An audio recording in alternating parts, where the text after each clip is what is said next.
Hello, everybody. Welcome back to Costanza, a podcast about something. I think I ended the intro early, but whatever. A podcast where we celebrate Star Wars Day, that even when it's not on May the 4th. I am your host, Joe Costanza.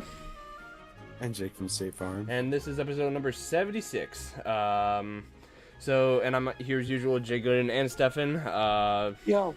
And my girl is listening in. Love you, babe.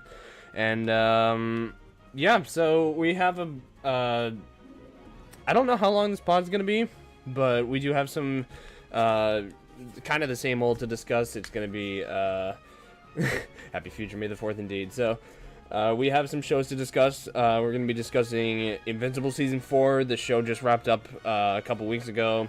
And we're gonna be continuing our talks about Daredevil, Darth Maul, and I'm gonna be discussing The Boys again. So it's going to be kind of the same old, except we're just going to review all of Season 4 of Invincible at the end. But let's talk about something that we have all, except for Stefan, kind of seen. Let's talk about episodes 5 through 6. I think we discussed 5 2 weeks ago, of Daredevil Born Again. Full spoilers ahead, and yeah. So what did you guys think of episodes 5 through 7? Oh my gosh, interesting. Maybe just saw everything, and I was like, yo, this is absolutely nuts. First and foremost, since we said 4 sports ahead, your girl Jessica Jones is back. She's back swinging more than ever. She hates the AVTF, I'm saying it correctly, more than anybody else. Oh yeah, Jessica Jones, yeah. Yeah. Coming off with a hot swing. Honestly, I like that scene. It was episode 5, right? When they attacked her home. It was episode 6. We did discuss episode 5 last week, but Jake wasn't here, so like right after you discuss your thoughts. Hold on, wait. Well, then Jake should talk about episode 5 then. Yeah. Okay. Jake, you should talk about your episode 5. Okay, we talked about episode 5 last time. What happened in episode 5? It's that whole episode with Foggy and Wesley shows up again. Oh, yeah. It was that one with. Yeah, I barely remember.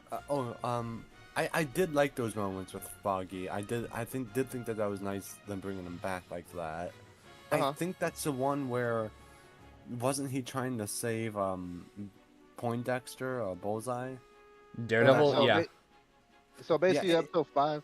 Yeah. So basically, episode 5, just to refresh my memory, it's basically like a recap, or like stuff that happened in the past where Foggy was still alive, and it was him and Matt Murdock trying to like force out to figure out that case. And then it ties along with the events that happened in present day. So yeah. Wasn't there also a diner fight as well? I think so. Yeah. With Bullseye, where he was like killing all of those different No, that's the previous one. Is it the one where he got the milkshake? Is that what you're talking about? Yeah, that's the previous one. And the two. Then, that's episode 4. That was a good episode too. Oh yeah, but I did like the episodes with the flashbacks with Wesley, and I think that's the one where it showed. Didn't it show flashbacks of when Wilson first saw Vanessa as well, like when he first met her? Yeah, because that was basically the end of Vanessa. Like, she dies in that episode. Yeah, that's the episode where she dies. That was a little sad, despite the fact that she was a horrible person. I don't know why I felt a little bad, but I'm like, eh. Then another part of me was like, go burn in hell. Sucks to be you, man. Alright. I think they did a good job making her look young in those flashbacks. They actually did a pretty good job with that CGI. Yeah. Yeah, it was pretty good. Yeah. I totally agree. Seriously. So, how did it make you feel though, Jake, with like the callbacks to like, Daredevil in previous seasons? You feel like it was like it was a good tie-in. Season 1, season 2, and all that. Yeah. Okay. Yeah, it was a good tie-in. You see, because like Foggy in like the first season. The first few episodes, he is presented as someone who's looking for money, but you do kind of see later on in that season where he's really, really good guy, and you see that in this flashbacks where he's like, I want to help this guy, I want this guy to redeem himself, And it was kind of surprising to me that Matt Murdock was like, no, let's send him to prison even though he might die. I'm like, that kind of seems a little out of character for him. I did kind of think to myself, that doesn't seem like something he'd do. Because isn't his whole thing about people redeeming themselves and everything? That's why he doesn't kill people? I mean, I don't know. It kind of feels like they mischaracterized him a little bit in those flashbacks. I feel like that was like before he went full time as Daredevil. Like, But I don't even then, know. that's an ideology he's always held. That did seem a little So- weird. Yeah, it did catch me Yeah, off guard. yeah. I did That's think that's to a good point. myself during that episode, I'm like, why is it that Foggy's the one saying this to him and not the other way around? I don't know. It's probably to put Foggy in a better light.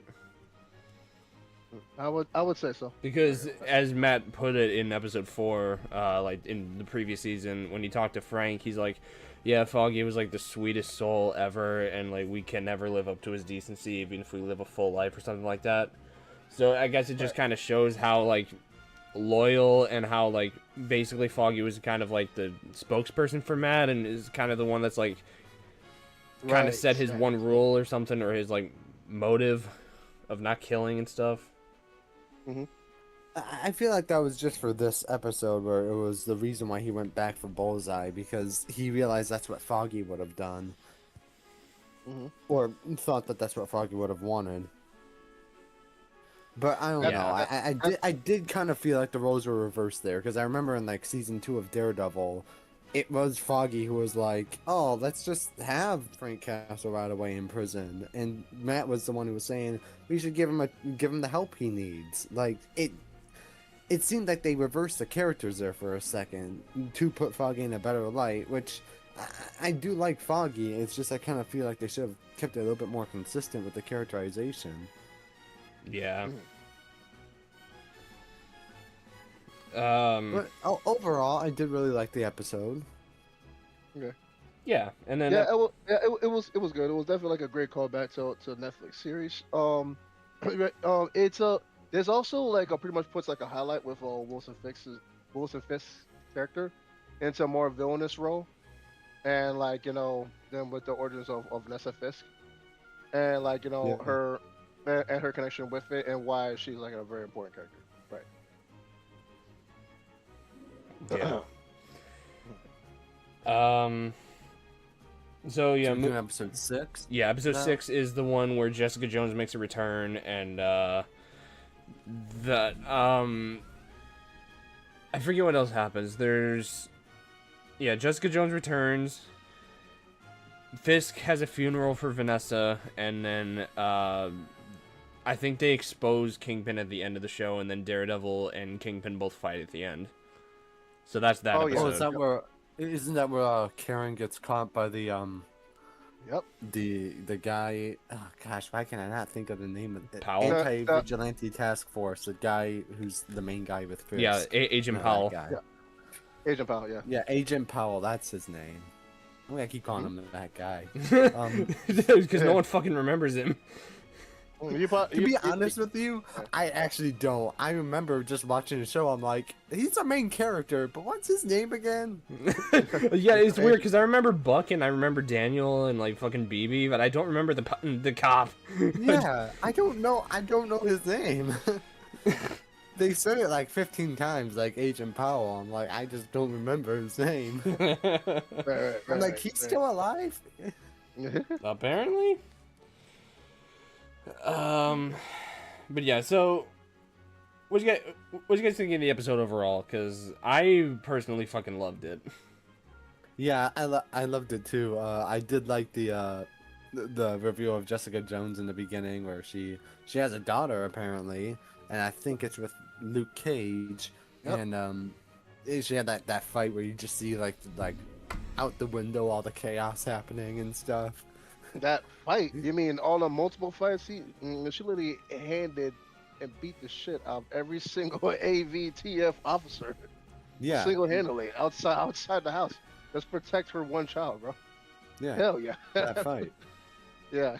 I mean, in terms of scene, not like, oh, it was 1v1. It was like 1v10 different dudes, but it was like one fight scene is what I mean. Yeah. Right. Oh my god, that was so fucking good. Well, Mm. perfect way how I introduced her to like, well, when she that way how you just introduce her and her coming back. I feel like there's no other way how you can possibly like like top this. Like, what else they're gonna go do?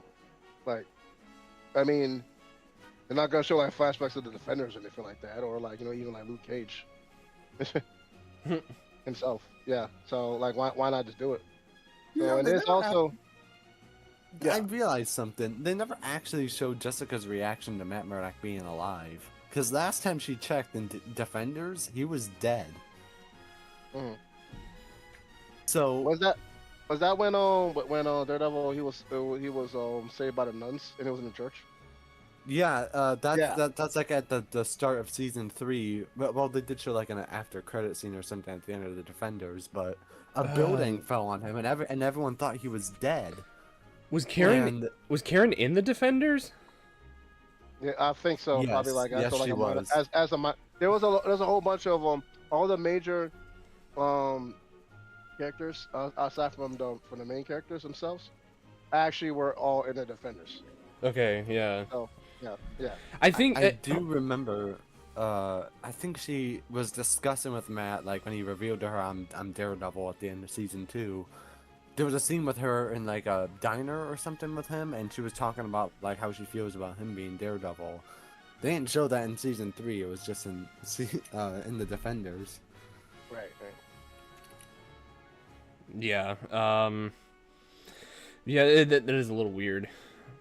I forgot something that also happens in this episode. Karen almost kills Bullseye.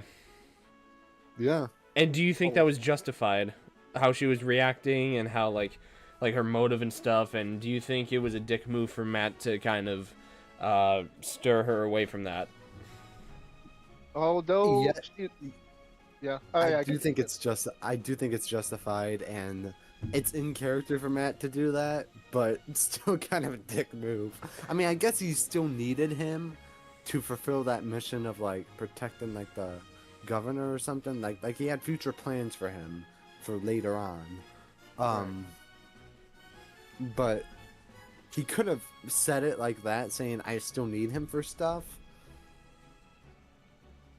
Yeah, because I if I gotta be honest, as much as I love like that whole rooftop scene in the Netflix show where Punisher and Daredevil are like explaining their motives, after a while it gets a little old. Like, yeah, we get it, Daredevil, you're like Batman where you don't kill, and then Karen is becoming like Frank where she's like, Bullseye deserves to die, he killed Foggy, which she is objectively right in that. Like, I feel like if there was a killer in my house, if there's a killer that killed someone close in my family, I would just beat the fuck out of him, you know? Yeah, likewise. Right. Like, Yeah, I think I anybody think, really yeah, would. any normal person would, but like, fucking Daredevil's like, no, we gotta keep him alive. Like, Daredevil, I love you, dog, but come on. Just one time. You threw him off a roof, come on. The thing about it though is just like what that scene usually suggests. It shows the morality of what regular human beings would do, but they'll just act upon impulse and it's justified in that sense, but only with understanding. That doesn't necessarily mean it's the right thing to do. And Daredevil proved it was also not the smart thing to do either, as we see later on in the next episode. So, and Karen Page, yeah, I like I'm with her on that. I want that fucker to die too. Like seriously, Bullseye's a piece of shit. Yeah, of course. Right, We're yeah. feeling that. But I mean, Daredevil on his side, on Matt Murdock's side, right? Being his Batman, quote unquote, he is the moral code of superhero standards and vigilante protocol. If he made Karen Page kill Foggy's killer, right? How would that make her any better than Bullseye himself? How? Yeah. Bullseye did something yeah. bad to her, and then she just got her revenge, pretty much. Yeah, okay, but now she's a killer. So how is she? But I mean, she didn't take her anger out on an innocent person. She'll become a vigilante just like Punisher, basically. Like she's basically gonna be a female but, Frank Castle, so like she'll be kind of on the run. No, like you said before, like if someone like beat up like like one of your family members, you would want to beat that person up as well. Of course. How does that really make you the bad guy? It's you because have to Karen wants to understand kill code. Bullseye, so like. It goes against moral code, and that's everything that goes against superhero and vigilantes. And also, I feel So- like, considering that, like, Matt kind of sees how she's acting and stuff, she doesn't really want her to fall into the dark, like, I'm putting this in quotations, the dark side. He said, You know, I do kind of think that there is another, like, I guess there is kind of another side to this where Bullseye in his own way is trying to atone. The way in which he's trying to do it is a little messed up. Not a little, it really is. It's And his it own cau- weird form and it- of redemption. And it causes a lot more problems than it's solving, definitely. I'm just gonna kill Vanessa Fisk and see what happens. I'm sure nothing bad will come from this. It depends. Like it depends. Like what did he like do to her exactly? What did he do to Karen? He killed. Yeah. To Vanessa or he Karen? killed Foggy. He killed So Matt how is and her- Karen's friend, who has So been how there is her through thick and actions not thin. really like justified though? Like you can't really expect her to act rationally when she's dealing with someone who took her friend's life. I mean, it is justified. right. I'm not saying it isn't. I'm just saying that Matt is like preventing her from doing that because that whole mercy talk that Foggy had and that he remembered that talk in episode 5, he's sparing his life, and I'll get to why he is keeping him alive basically in episode because they talked about it in episode 7. But yeah, in here, like, he's just kind of like saying to Karen, like, hey, don't kill him, okay? yeah. But also in Daredevil season 3, he was kind of portrayed as a bit more of a broken person. He's a little bit different than how he was portrayed in the comics, where I think in the comics he's a little bit more evil than he is actually in the show. But in Daredevil season 3, he clearly was mentally unwell and did definitely need help and did definitely struggle with a lot of stuff. And I think watching just Daredevil Born Again, I think people kind of forget about that with that character, that there is a side to him that might be worth saving, but it's just he's so completely lost. There is that aspect to it, but then there's another side to it of when does he go too far to the point where he deserves like justice. There's a question of when does mercy end and justice begin, kind of a thing. That's true. Yeah. Yeah. It really overall like depends on the character and stuff, because if the character shows qualities of like good traits, you know, it'll show more like mercy and stuff. But if it shows like more like him going down the quote unquote dark side, then it'll show that he really doesn't deserve forgiveness. Mhm. Right. Absolutely. Mm, Yeah. yeah, but Actions really depend on a person's character and Mhm. if their actions are justified or not justified. Like a pure villain, I'm not really talking about like an anti-hero or an anti-villain. Like a pure villain will just do things for the sake of being bad, and a good hero will just do things for the sake of being good. And the anti-villain and the anti-hero will do bad thing. Will be a good person but do bad things, or be a bad person that is justified. So it's kind of like, you know, it's kind of like all different characters have different motives, and that kind of shows that here pretty much. Yeah, so remember that anti-heroism or anti-hero or hero is basically like a hero that follows their own moral code, but not necessarily the standard moral code for superheroes and those ethics. That's what Yeah. anti-hero is. Yeah. So yeah. Okay. So Like technically Deadpool, speaking, like Deadpool, Frank for example, is Castle. an anti-hero. I would say more like Frank Castle, Punisher, is more of an anti-hero than way more than Daredevil. Yeah, yeah, I no. said Deadpool. yeah. Well, Deadpool's kind of a different story, but yeah. Sorry, that's a Deadpool. I said Punisher. I said Punisher. I said Deadpool. Yeah. Okay. No, Let's say- you thought he said Daredevil, but anyways, Okay.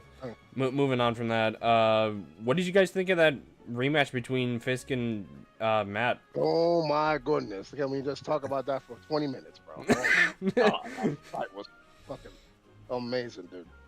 Ain't it just like everything that we just wanted, everything to lead up to was just that one moment. It's finally these guys are finally gonna go head to head, and Matt Murdock just had to be the person to push Vince's buttons, bro. What? That was awesome. Yeah. And then it happened during the protest that almost became pretty much like almost a riot over there by what's City Hall? Yeah, City Hall. Dude, when that was going on, you had two forms of chaos happening, and then like you had like people who were acting like imposter vigilantes, and then they're going up against AVTFs, and then Karen Page just happened to be like one of those in a mask, like just trying to like bomb rush and like go for City Hall in order to like just like stop everything from what's been happening and everything, and all those emotions just like boil over, where that protest almost leads to like a major New York City riot, like dude, and the fact that hatred and that uprising of emotions, it goes hand in hand with Daredevil going up against Kingpin. I'm just gonna say it's Kingpin at this point, bro. That was definitely. It is Kingpin, yeah.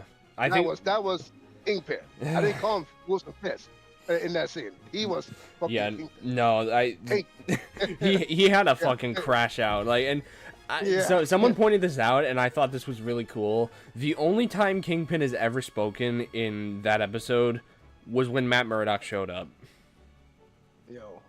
He has not spoken to the doctor. He has not spoken to anybody at the funeral.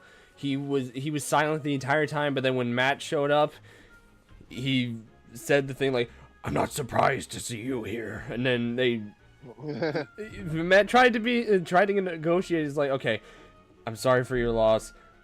I just want to make peace." And then he had to mention Vanessa's name, and then he fucking crashed out and beat the fuck out of him.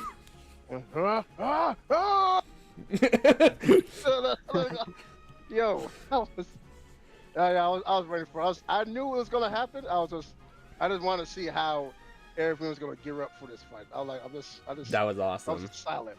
I was just waiting for it. I legit felt like. Oh my god. Yeah, I legit felt like a kid in that scene. I was like, "Oh my god, they're fighting!" It's like the first time in 8 years that they're fighting, and they both held their own. And the cinematography in that and the choreography was fantastic. Yo, holy shit! Yeah, did you feel like one point that maybe Daredevil just might lose this fight, bro? Yeah. Yo. Yeah. He was getting his ass rocked too, bro. He was, and then there was the end where he did like the flying knee kick or something to the face. What? Oh. Yeah, like mimicking a comic book that like where he did the same thing. It was fucking nuts. Oh, that was a comic book reference? It was a comic book cover. I think it was called like Devil's Reign, and he knees Kingpin in the face. And I loved his entrance too. Like you just see the horns on Daredevil just show up and like as a shadow. I'm like, dude, it's Daredevil. That was so cool. Like that whole fight got me pumped as hell. I'm like, dude, this is the best show. It's so good. Yeah. Right. And then episode 7 kind of caps it off in a really well-earned way. It opens with Karen. Like Karen gets arrested at the end of episode 6, and then in episode 7 it shows her getting like transferred to a jail cell. And I'm reminded of what Matt said in episode 5. He's like, "I don't have a problem with feet," and then we see Karen's feet in episode 7. Wait, what? Oh. Yeah, you remember that? Did say that. Yeah. In the flashback. Yeah, he's like, "I don't mind feet." I'm like, he's got a foot fetish. What in the 50 Shades of Grey Dan Snyder is this? Pedophilia. Daredevil.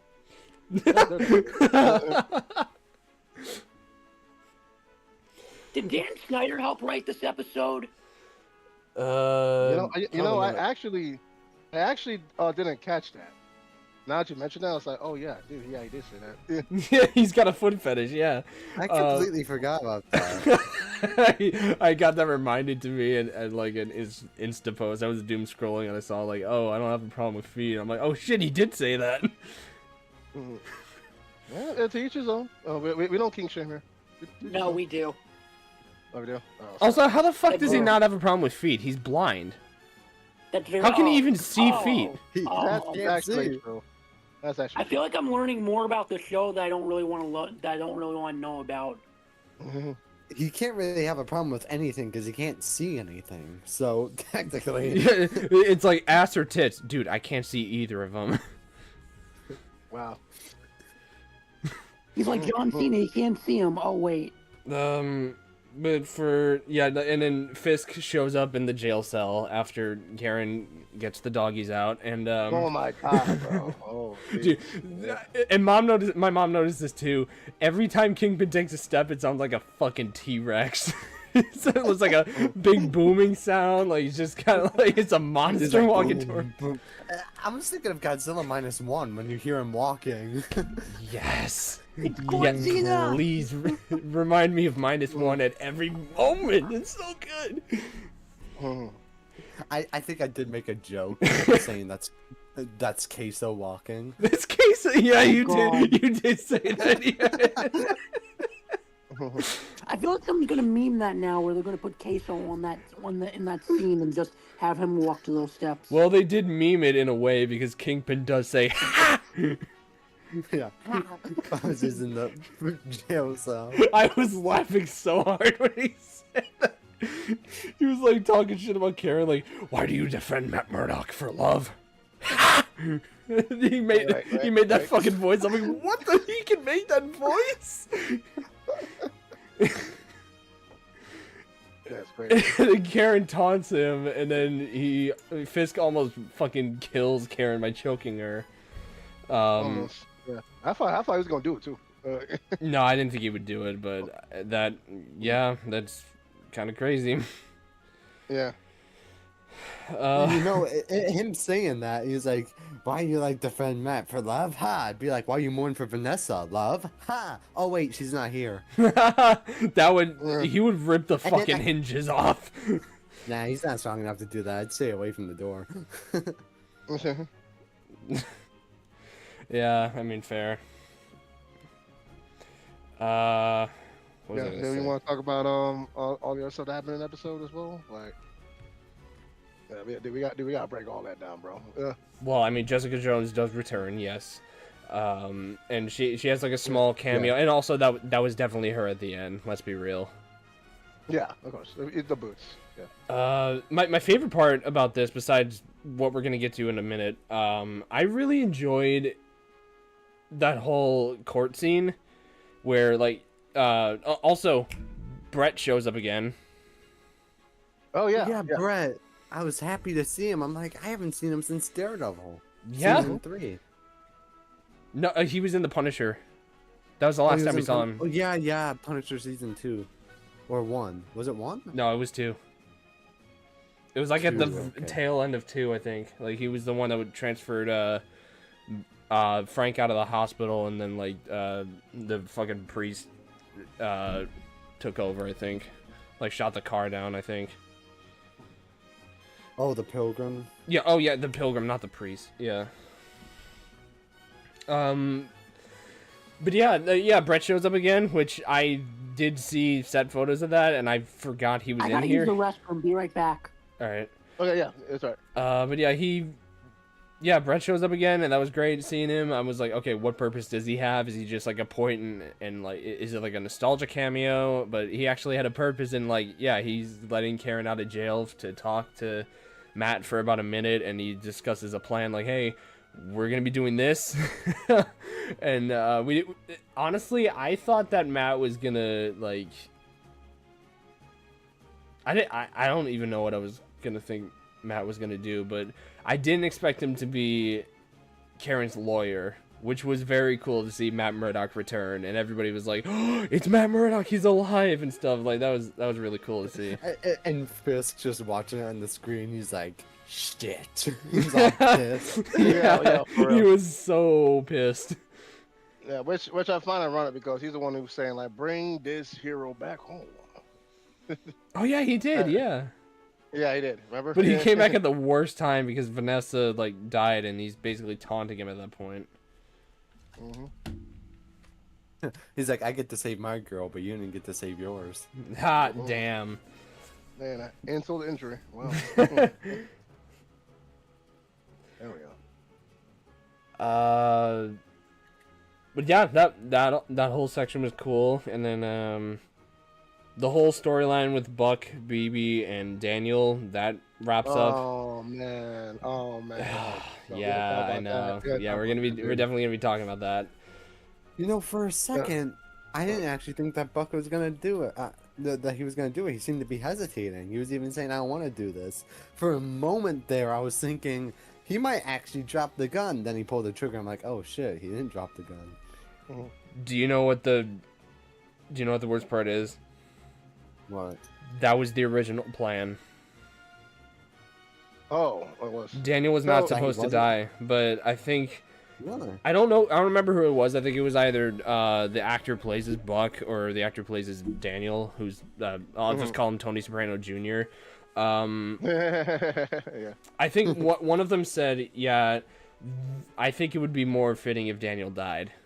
Because Buck wouldn't lie to Fisk. I feel like he would be very loyal to the fact that he would even kill like his He right would hand be. man. So He would be, but there was hesitation there. And for a brief second, I thought it was possible, but he did go through with it. Then I was like, okay, that made sense. Like, Well, it yeah, does make sense that he would be loyal, but the fact that he felt something from it kind of surprised me a little bit because he seems so distant and cold. yeah. Yeah, I mean, like I can understand like because both characters they've been through so much together, so and like it wasn't like a heart to heart relationship like how Daniel had with BB, but it was definitely something that like okay like we all share the same goal, we all just want to make Fisk proud as a mayor, and we'll do everything he can in order to show his loyalty, but was just a little bit hurt, and he felt some type of way that he had to go like put down Fisk's biggest fanboy, let's just say, turn to a loyalist. So, and the fact that he has to be the one to make this unneeded decision because he really put his chips on Daniel's shoulders or cards or whatever on the table, and just wanted to see like how far he'll actually go. And then maybe you have to remember too the promise that they made in that card when Daniel literally thought that he was gonna be the one who's gonna get like killed and like dug up, not dug, but like buried. Yeah. So and like the fact that like Daniel he broke Buck's promise too in a sense because it's like all right you still are Daniel, you're still a bad piece of shit because like you helped me put away a body in the woods. So that should be a turning point to be like there should be no more hiccups here. And the fact that like okay now there is actually a big hiccup and you betrayed me, and then you even try to craft up a joke saying like she was that BB's at a birthday party. I was like yo for real, you really gonna do this? You really gonna save the butt right now? Like he's not having it, dude. Do not do that. Yeah. Yeah, yeah. And So I was kind of surprised when he almost turned BB in, and then he spontaneously decided, actually, no, that's not a good idea. I loved his character arc in this episode. It's I did. Because he was always so loyal to Fisk. For some reason. I don't know why. because they were there. They were there by the apartment. All he had to do was just go upstairs with BB, and then everything would have been resolved. But my thing about it, though is just like I know that Daniel obviously like he did the right moral thing because he's just guilty of like all the crap that he's done. So he's not really any saint either. He's just as bad as Buck, really, truly. But I mean, why do you really? You feel like there was like a second reason as to why he just had like a change of heart at the last minute? Like you feel that, right? Like Because it loves BB? yeah. But you think that's like the only reason though?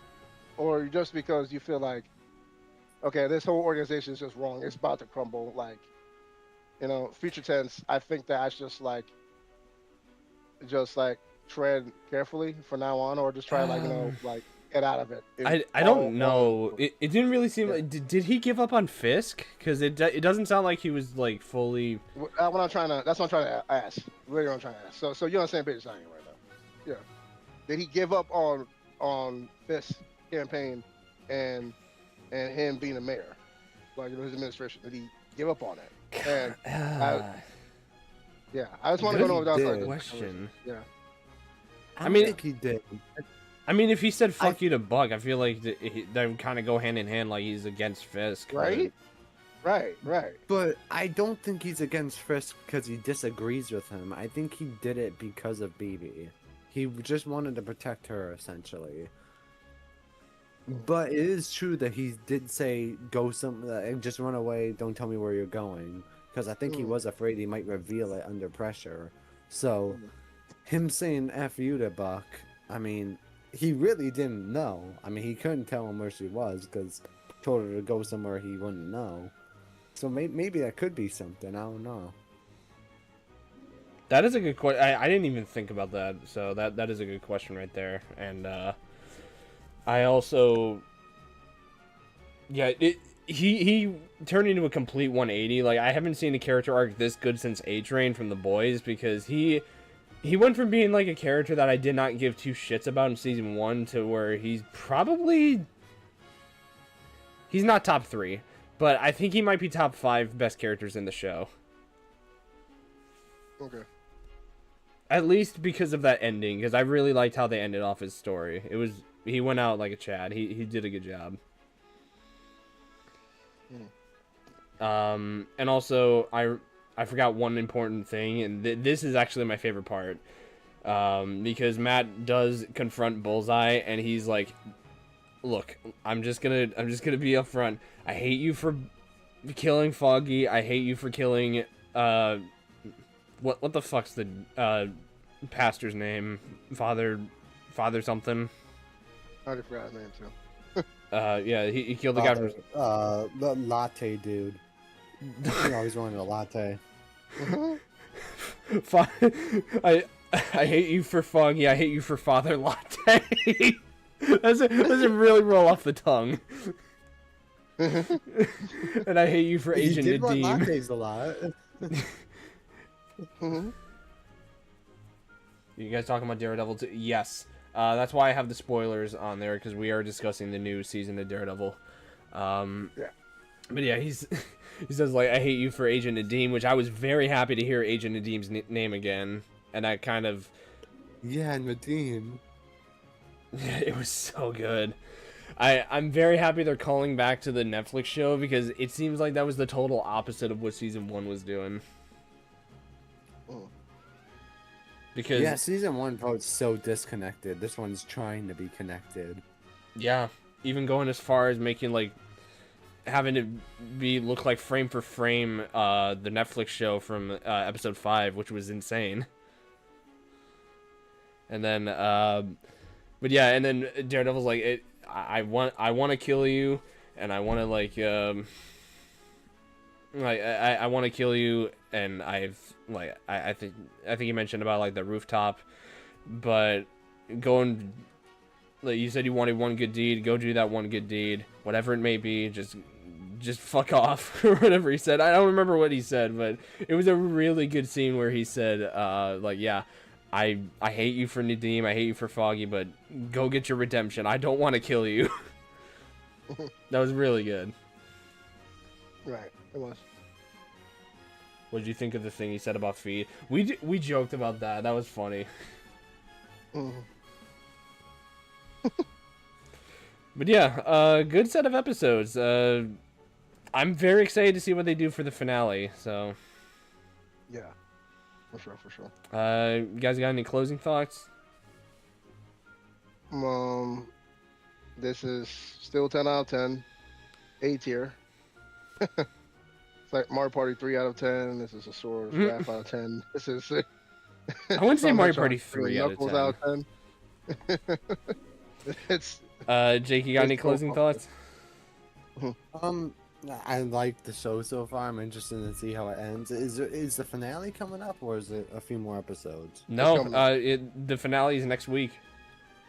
Next Yeah. week, that's gonna be so interesting how they end that. Mm-hmm. Because Frisk is still mayor. So how do they unmayor him? How do they unmayor him? Unmayor him. There's ways you could Step do that, down. you know? I need to rethink Wouldn't that you- word. wouldn't I you need to impeach rethink him? that. Wouldn't Yeah, you impeach him and him. remove him from office? Or impeach. Yeah. Yeah. Step down or impeach. Unmayor. Unmayor. Idiot. I'm an idiot. Unmayor. I'm gonna unmayor Fisk. I'm gonna unmayor his ass. Oh, man. Oh,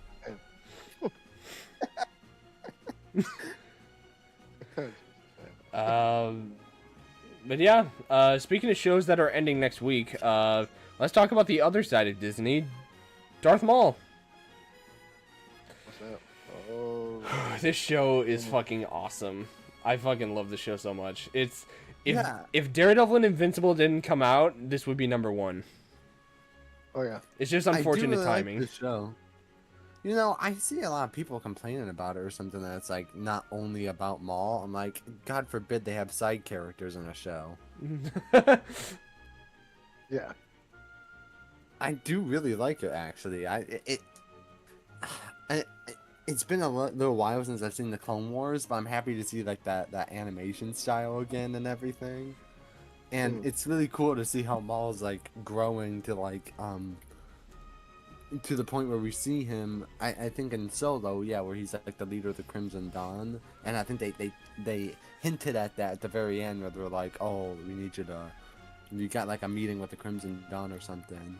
And I liked seeing like all the fight scenes with like the Inquisitors, because in Rebels I think he 3v1'd some Inquisitors, right? I think he fought 3 of them at once. Yeah, he did. And this time he's fighting 2 of them at once while crippled. Yeah, that is true. Yeah. Maul They're proves gonna again need why to he's the GOAT. They're gonna need to send Vader down there if they want to deal with him. No. They're not gonna be able to do shit. Dude, The Inquisitors I am are waiting weak in for comparison Vader to that. versus Maul. Dude, I hope that happens soon. I can imagine Vader makes fun of him for not being a Darth. He just calls him Skywalker, and Vader gets all pissed. That would be funny. Hold on. Right. I don't think we discussed episodes 5 and 6 because 7 and 8 came out last week. No, they came out this week, and then 5 and 6 came out the week before.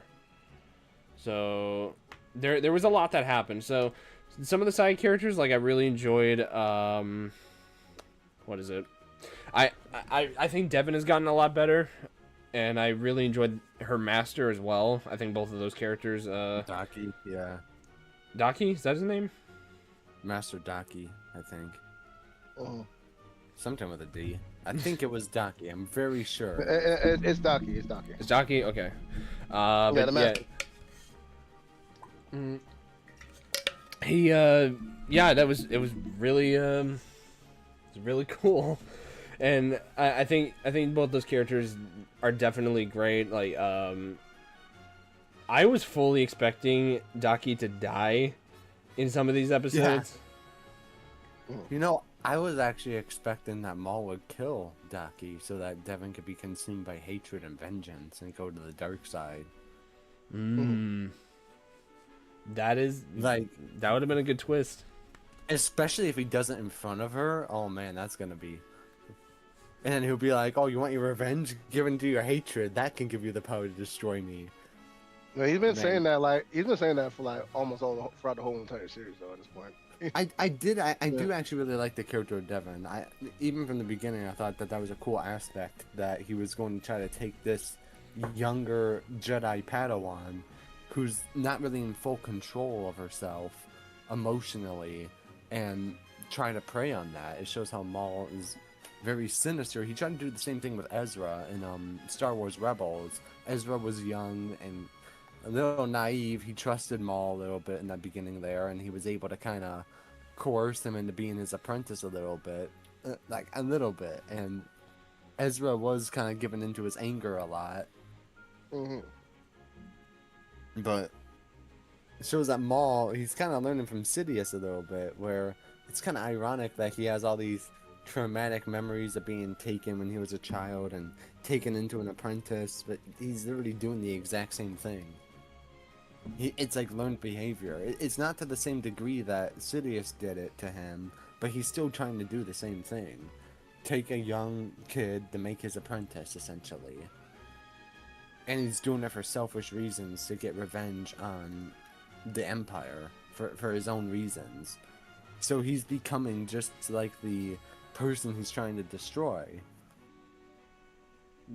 Yeah, that's a good way to put it. And it's, in a way, he had his chance to get revenge in Rebels.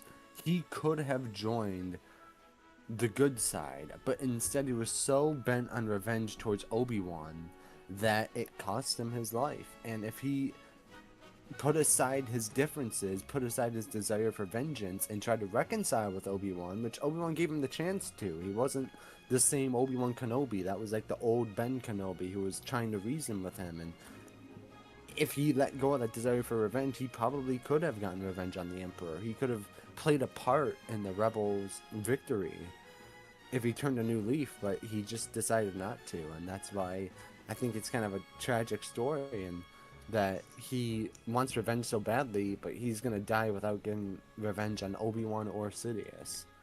And he'll just be forgotten, and his empire is meaningless.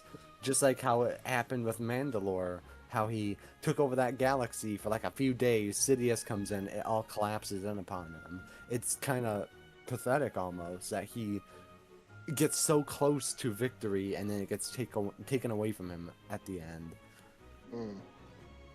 Yeah, it's kind of depressing because you're rooting for Maul, but at the same time you know what's gonna happen because you know his endgame.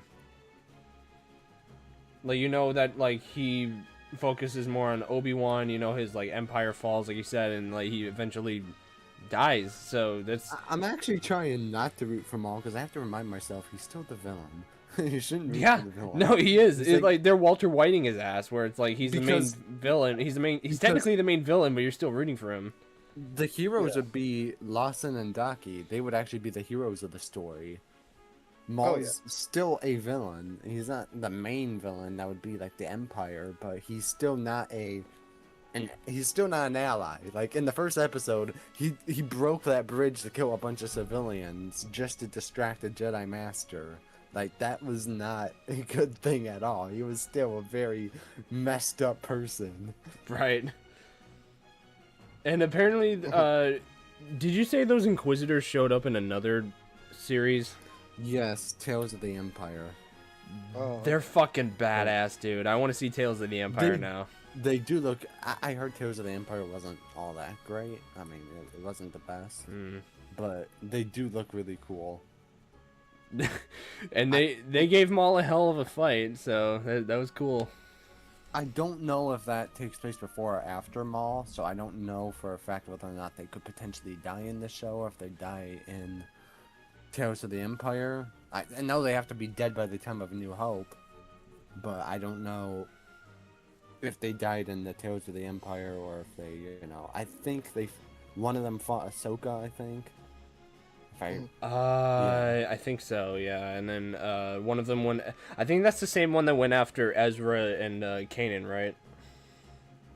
Is it the same one? Because I think there was like one in season 1, and then that was like the whole reveal of like Inquisitors in general. Because I think that's like the first piece of media There was a Grand ever. Inquisitor. There was a Grand Inquisitor. That might have been it then. Well, the Grand Inquisitor is the guy who was in Obi-Wan Kenobi. He had the long head in the Rebels, and then his head wasn't long in the Kenobi show. Yeah, I remember people complaining about that. Like, his head's too fucking short. Meanwhile, Count Dooku in Clone Wars had like a pointy ass chin. And Yeah, Count Dooku's literally a triangle. Yeah, like, I've seen memes of that too, where it's like how the character looks like in the Clone Wars, and they make Christopher Lee look like that, having his chin be triangle. But yeah, no, the Inquisitors were great in this show, and correct me if I'm wrong, because I talked to JM about this at work today. Are the Inquisitors trained by Darth Vader, or are they trained by somebody Yeah. else? They're trained by Darth Vader, but they're not truly loyal to him. They're more loyal to the Emperor, and that's something that Vader isn't happy about. So he hates Ah. them. He hates the Inquisitors. He'll have training sessions where he quote unquote trains them by, maiming them and doing very horrible things because he hates them. He thinks that they're weak. He thinks that they're a violation of the rule of two. He thinks Sidious might replace him with one of them. He really hates them. So although yes, they are technically like trained by Vader, he knows like they're not truly loyal to him. They'll turn against him if they get the opportunity. Then That's what. Sorry, who's the one that had the idea of Inquisitors in the first place?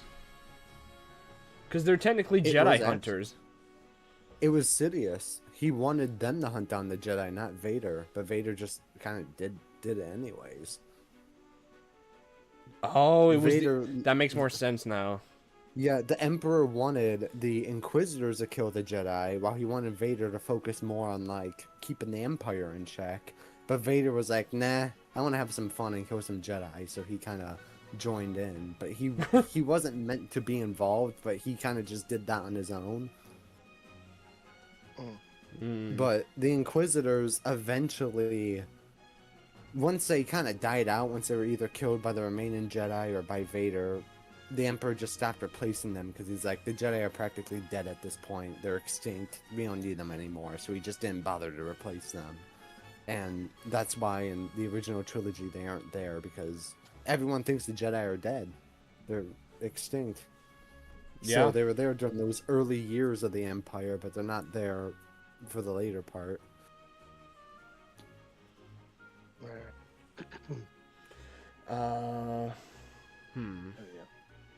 Yeah, the train fight in episode 6 was great.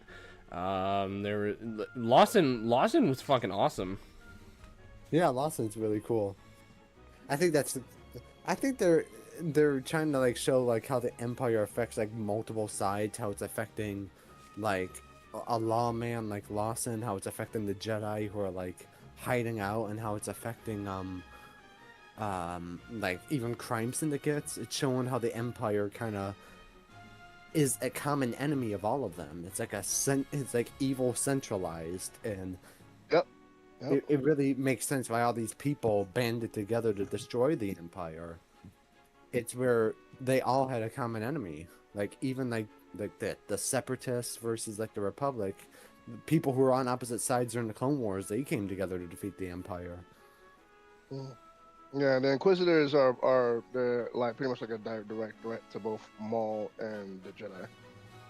So Yeah. And because of like the Empire's like aggressive and oppressive tactics that they have like on Janix and other parts of the universe, everyone pretty much like feels like that big tension because it creates like a tense atmosphere when they arrive.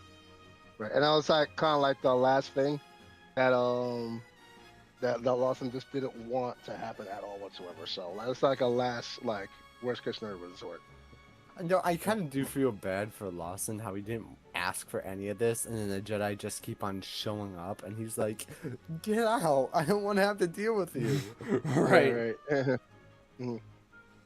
Yeah, because he wants his police force to actually like just handle all the problems and not go to like those severe extreme tactics. He want to have everything under control with him and his own people.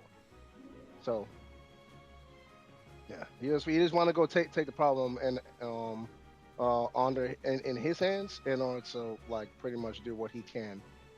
So like solve all of the increasing intense problems that was like arising. So yeah, so I understand. Yeah. Let me see what else. How do you think it's gonna end?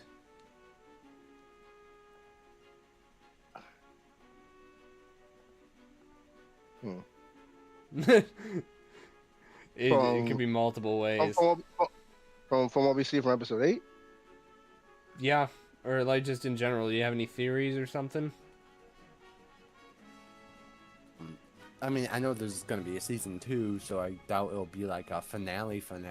Yeah, It's gonna, yeah. so it'll be like a semi-finale. Well, Hmm. I mean, dude, what was dude? He was just Sidious. Yeah.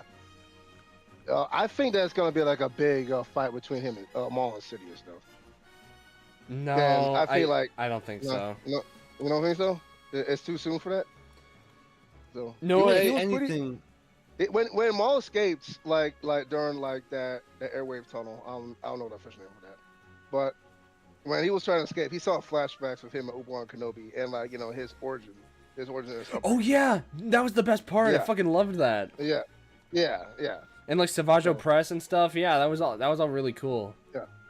So he's gonna take his. He definitely has taken his anger towards Sidious. I think that so much where it's like he's probably gonna use everything he can in his power and his might to front him. So I think that's what's gonna happen in the end, if you ask me. So whether or not it's like maybe it's too early because the dude is like he's damaged, bro. He's damaged. He can barely walk and all that stuff right now. So, Yeah, but I feel like yeah. they already fought in the Clone Wars, and I feel like it would break got the his ass canon. kicked. Yeah, he got his ass kicked. And Oh, oh, you haven't seen the Clone Wars? Nah. It's Dude, alright. that It's fight alright. is dope as fuck. You gotta watch it. Yeah. That Okay, is I'll the check it out. best episode. I'll check it out for sure. But yeah, so yeah, they already fought, and the Emperor spared his life. I don't think he would be as generous in like post Revenge of the Sith, in the post Revenge of the Sith world against Darth Maul. He's clearly trying to doesn't have build a an use for empire. him. Yeah, he has like no use for him. He's just kind of like a dirt, or like, yeah, he's just like an ant that's just He under a boot. he- Ant boot. he'd have better chances with Vader because the Emperor's not as forgiving as Vader is. So Right. Vader may spare him, but I don't think Vader would spare him though. But I think they'd be more equal than if he were to fight Sidious. He'd probably have a better chance at going toe to toe with Vader than Sidious. Especially since Vader's new to the whole, like, being in the suit, being weaker than he was before. He's not at his prime yet. He's still kind of getting used to everything. So the current state that Vader's in, he would have a bit more of an advantage this time. Because it doesn't take place that long after Revenge of the Sith, I don't think. I think like 2-3 years. So yeah, you're probably right. 2-3 years? Maybe. I don't know. Because Vader still needs time to get his power back up, so he won't be at his best if he were to fight him now. Hey, Bala. And Sorry, go ahead. Maul is like a little bit closer to Vader's level of power than he would be to Sidious, so I would say he'd probably, most likely there would be a fight between him and Vader, and it would be a draw because neither of them die, at least at this point. Like something might happen to get in the way, where it's like maybe the Jedi intervene, or something like that. Maybe.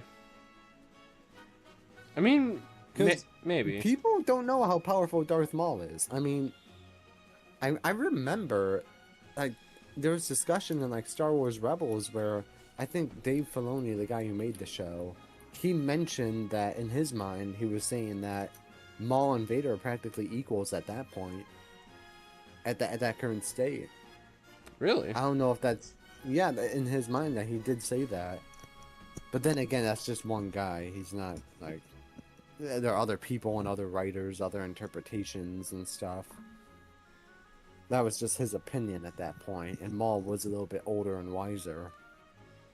Calmed down a little bit. Yeah, that's true.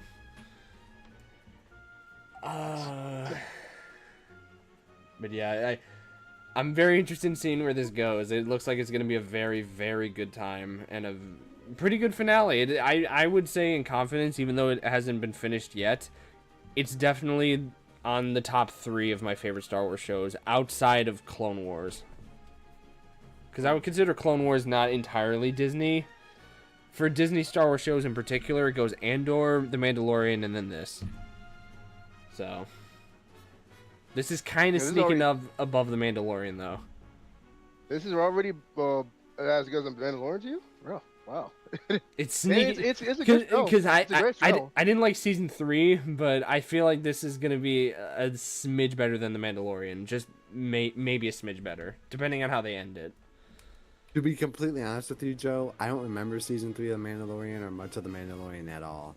My memories of that are blurred. I just remember something about Luke Skywalker coming in, something about Grogu. I don't remember. I remember like bits and pieces of that show. Well, we can watch. I mean, the movie's coming out it. soon. We can watch. We can binge through the Mandalorian before I show you Invincible. I'll have to rewatch it because if they mention something and I'm like, when did that happen? Right. Yeah, you're gonna be confused as shit. I didn't even remember if Moff Gideon died or not. I still thought he was alive. I didn't even remember. I think he's dead. That we could skip out on season 3 because I don't really want to see it, but season 1 and 2 I definitely want to see again. That is like some of the best Star Wars content ever. Don't ask me to rewatch Book of Boba Fett. I'm not doing that. No, God no, not in a million years, dude. I fucking hate Boba Fett. But yeah, before I show you Invincible, we can rewatch The Mandalorian. That's fine. Okay. But yeah, very good set of shows. And before we move on to a show that I don't like as much, you guys got any closing thoughts? And I know Jake, you gotta leave, so. Yeah. I'm just want to go see like what happens next. This is definitely like a great one of the best shows I've watched in a long while. I didn't know it was like Mandalorian top tier level like that. I'm not surprised, but then again, like it was like a trend. A lot of like animation that's based on like one of our favorite series. They just always kick ass, and like it always just happens to land in a top 10 spot for some reason. Like animated Marvel with Spider-Man and everything else, X-Men '97 and stuff, and now we have animated Star Wars. Like they, you know what I mean? Animated Justice League. Like I just noticed a trend that like all these animated shows based on our favorite series always just happens to kick much more ass than the actual live action counterparts. So you know what? Maybe I shouldn't be all that surprised that Joe said that. I don't. Yeah. Yeah. Well, I can't wait for what happens next though, for sure. Jake, you got any closing thoughts? I'm excited to see what they do next with Maul. Yeah. I do have to go now. I'm actually getting really tired. Yeah, no, you're I don't good, think dude. I don't even think I can do homework. Uh-oh. No, you Yeah. gotta finish that up, man. I mean, you got time tomorrow, so it's okay. Yeah, I'll have to work Right. on 3 different things at once, but whatever. Yeah. Best way to tackle homework. You're almost Best way to there, tackle man. homework. Yeah, start on it the minute you get it. The minute you get homework, start on it. Yeah, that's the best way how to tackle homework. Do not cram it all at the last minute. Don't do it. Trust me. I learned that lesson. I do that, but the problem is they give me everything all on the same day. That's the problem. Oh, okay. And it's long as well, so you have to kind of set it up between different days. Okay. Well, It's just Even more to unfortunate. even more the reason why you shouldn't dibble daddle. Yeah, get that thing done, man. Trust me. Yeah. Let's see you guys. All right. Yeah. Take care, bro. Yeah, have a good one, Okay. man. Alright, moving on from that, I will be discussing, before our main topic, which is Invincible, out of the 4 shows that I've been seeing over the past couple of months, The Boys is by far the worst one. By far. And it's unfortunate to say this, but, by the way, spoilers for the show. Oh boy. So, a couple weeks ago I reviewed episodes 1, 2, and 3, and those are actually really good. Episodes 4 and episodes 5. Let me just say, it might be heading towards a Stranger Things 5 route. So Really? it's not looking good. Because there are 3 episodes left, and there are still several questions to that need to be answered. And I feel like there's going to be a lot more questions than answers by the end of the show. So, brief spoilers for The Boys. If you haven't seen it, click off. Otherwise, enjoy. Okay. Enjoy So my you're gonna slight rant for The Boys. All right, you're gonna do the voice. Okay, got it. All right. I mean, do you care if I spoil it? Yeah. Go ahead. It's all right. That's all right. I'll just mute myself. I have to take a leak anyway, so I'll mute myself real quick. And Okay. I'll come back. All right. So episode 4. God, I don't remember what happened in this episode for life of me, but I think oh yeah, I know what happens. So they're trying to find this V1 to kill Homelander, and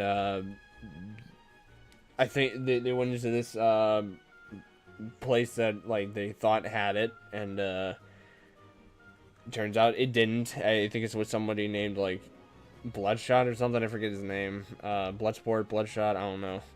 But yeah, the boys are in a room with like some magic like weed or something like that, and it affects them to the point where they all like argue and fight each other and try to kill each other. It's extremely cliche. I've seen it in like several other projects beforehand where it's like, oh, they're the main characters are arguing with each other and then eventually they make up and stuff. It's literally just how this whole show fucking is, because like the boys argue all the time. Butcher's being an asshole.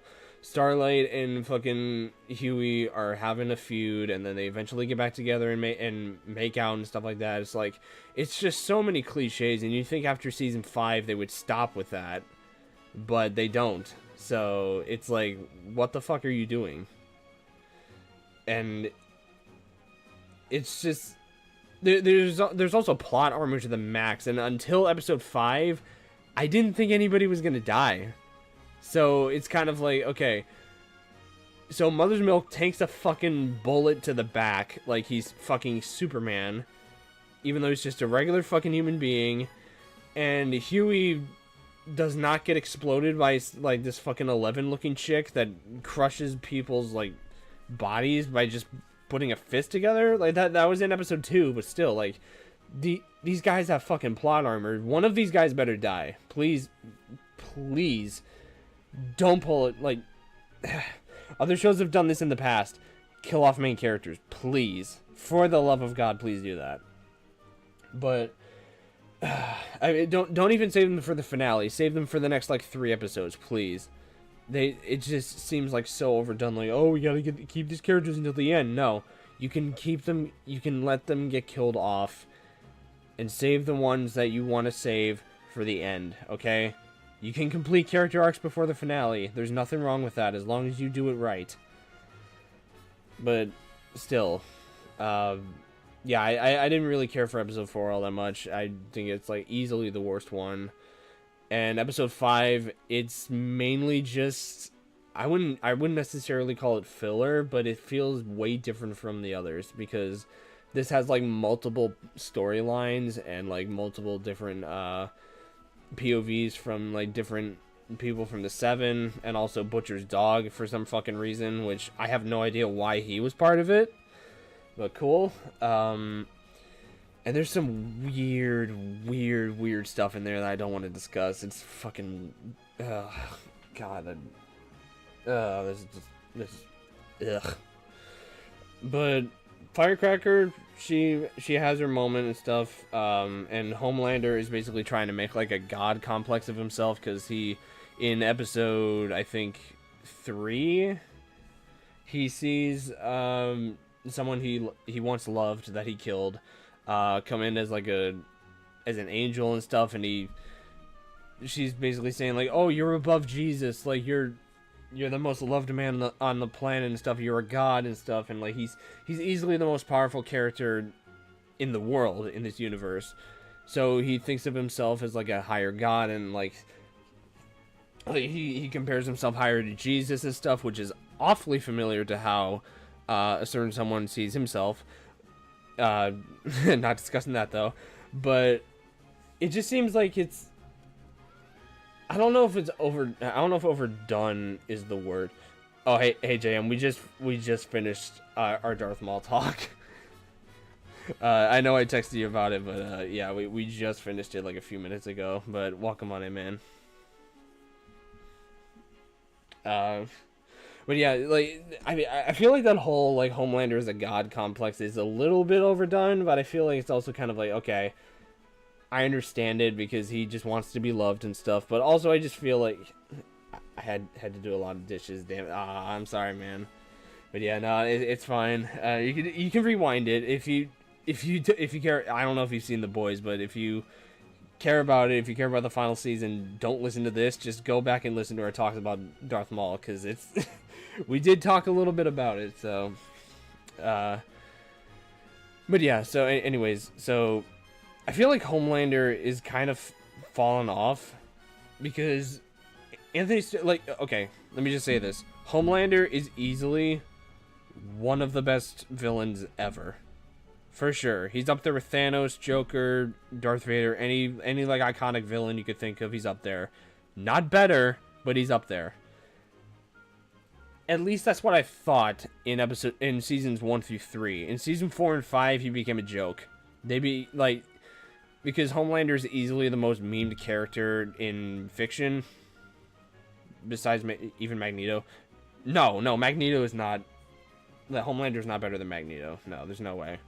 But he became like, so in season 1, people were afraid, like the boys were afraid of Homelander, like, oh, we can't talk too loud, or like we can't do this and that because Homelander will hear it. Like he was like an intimidating villain, like he could kill anybody in any moment and stuff.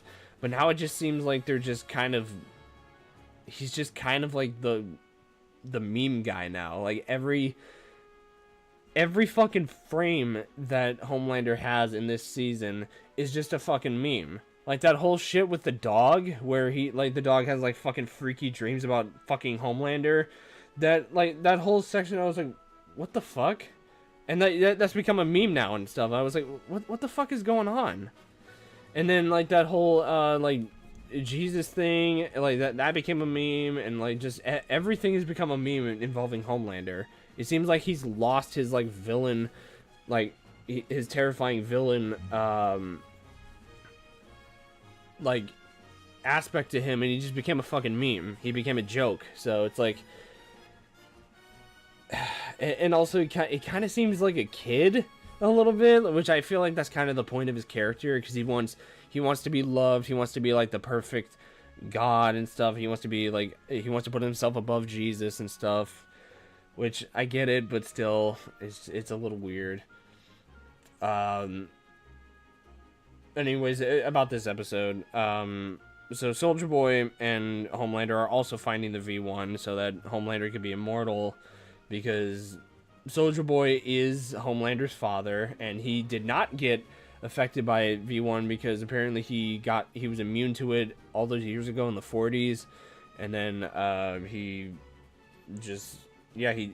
Homelander I think is more powerful than Soldier Boy, and he wants to be immortal and like take over the world and stuff like that. So Homelander wants to get the V1 for himself and be immortal and just take over the world. But there's also some like side plots in this episode that, like, I mentioned that Firecracker has her own storyline, and she talks to her old priest about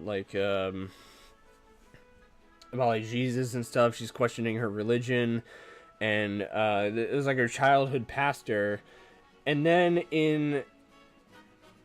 I'll get to the ending later, but Firecracker I thought she was gonna get a redemption arc in here. It turns out it's the total opposite, because she basically threw her childhood pastor under the bus by falsely accusing him of being a pedophile, which I thought was extremely fucking cruel. And like she was like, oh, like he threatened to touch me as a kid or something like that. I'm like, dude, you Firecracker, you fucked up majorly, and I feel like she definitely deserves to die, which we'll get to later.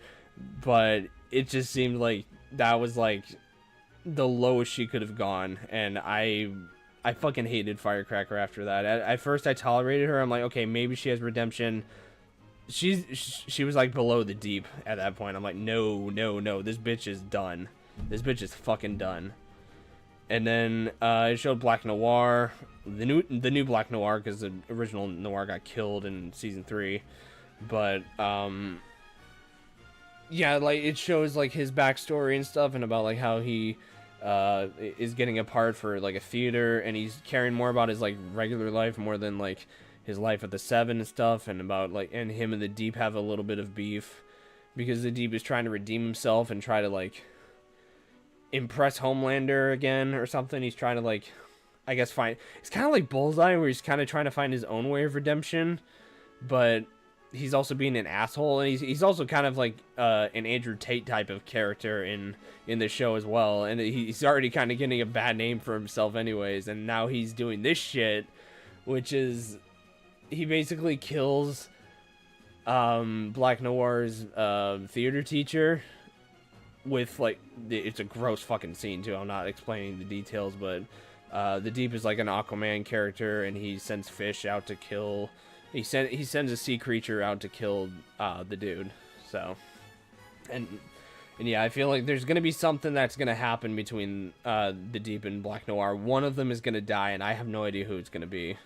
So, and then they cut to Soldier Boy, which he has his own thing with Homelander. He's trying to find like the V1 and stuff. They go to this mansion and stuff, and apparently it's like a supernatural reunion or something, where like it's got the actual actors, Seth Rogen. It's got Kumail Nanjiani, he's one of the most unfunny fucking people on the planet, and Seth Rogen too, even though I like him as Alan.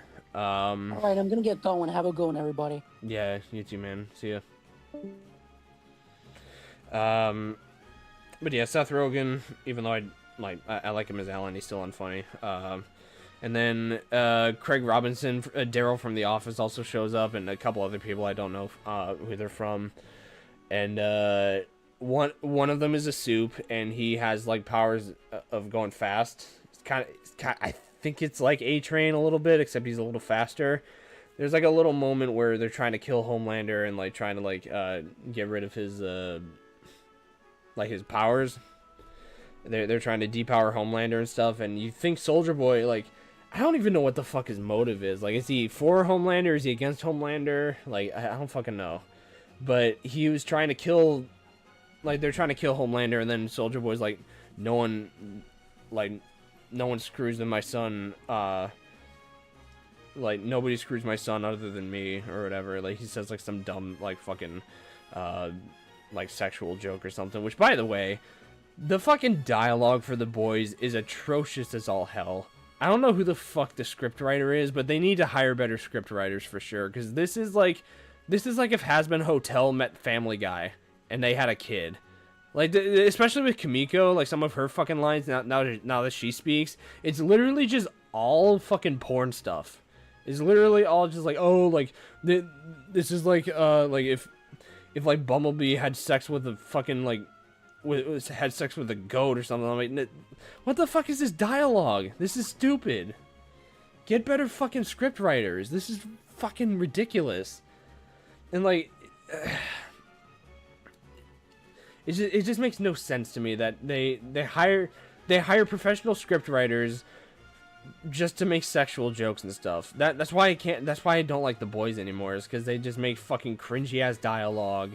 And like, this shit happened with Stranger Things as well. They didn't swear in Stranger Things, but they kind of had like dumbass dialogue that's like, okay, it's unrealistic as shit. And they did it with like fucking Tulsa King, and like it's like every fucking modern media has atrocious dialogue, and I just can't watch it anymore, you know?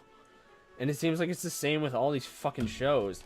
Just get better fucking script writers. The dialogue is atrocious. But anyways, so Soldier Boy kills all those guys by using the speedster guy to basically kill all of them, and he kind of tricks everybody like, hey, go over here, and like the guy who's a speed guy, he can't control his speed obviously, so he runs into all of them and they fucking splatter. And then like Seth Rogen has like a little moment right before he dies, like he gets like fucking split in half by him, and he like has like his little moment and stuff. I was like, okay, a little too excessive on the gore, but okay, whatever. Like it's The Boys and we've seen worse, but still, they're focusing more on shock factor than the plot, clearly. And then it cuts to Firecracker coming back from whatever the fuck she was doing. And also, I forgot to mention, Soldier Boy and Firecracker have also had sex, which, considering that Firecracker was a loyal supporter of Homelander and Soldier Boy is Homelander's father, that's a little awkward. And obviously Homelander finds out about it. He doesn't care about them fucking. Apparently he cares more about like their conversations after the sex, which he again is being like a fucking baby. Like, you're questioning your beliefs. Like, do you believe in Jesus over me? And she's trying to be a suck up and say like, oh yeah, I know, I do believe in you. Like, I think you're a god, and like you're like the perfect man and stuff. And like and Homelander actually spared her. He was actually like, okay, just fucking pack your things and get the fuck out of my sight. But she was so persistent, and she was like, no, I do believe in you. I love you and stuff. Like, no one has ever loved me more than I have and stuff. And I'm like, she's gonna fucking die. And then it turns out she said like one word, like, we all need love, even God, and that got Homelander pissed, and she fucking like, she gets impaled by a fucking eagle wing that is in it's like a statue of an eagle, I think, in one of the hallways. She gets fucking impaled in the head by it, and she dies, and that's how the episode ends. Which, again, I don't really like episodes 4 and 5. Hopefully episodes 6 through 8 are good, but I'm not really convinced. I feel like it's gonna go the Stranger Things route, where it's like unanswered questions and kind of a rushed finale, because the director confirmed it's gonna be like an hour-long finale, which, considering all the plot lines and stuff, they got 3 fucking hours to fill in like 20 different plot lines and like answer several different questions. Stranger Things didn't do it. There's no way The Boys isn't gonna do it either. Like, they would have to hire the best writers in the fucking world to do that. So I don't think they're going to be able to do that in 3 episodes, but I would love to be wrong. But it looks like it's going to be on par with Stranger Things 5 as like it's not insufferable like Game of Thrones, but it's going to be a kind of rocky and very rushed finale. So I'll let y'all know next week how I feel about episode 6. But yeah, that's my little rant about The Boys. Jump, are you still here? Because if it... yes, I am. You are? Okay. I hope you enjoyed that little rant I had about this fucking show. It's okay. It's okay. Yeah, sometimes you gotta put your frustration on things that grow and just gives up on itself, right? Yeah, exactly. But I did save the best for last. And since this season is wrapped up, let's talk about the full season, season 4 of Invincible. What did we think? Jeez. I need some water. Hold on. Yeah.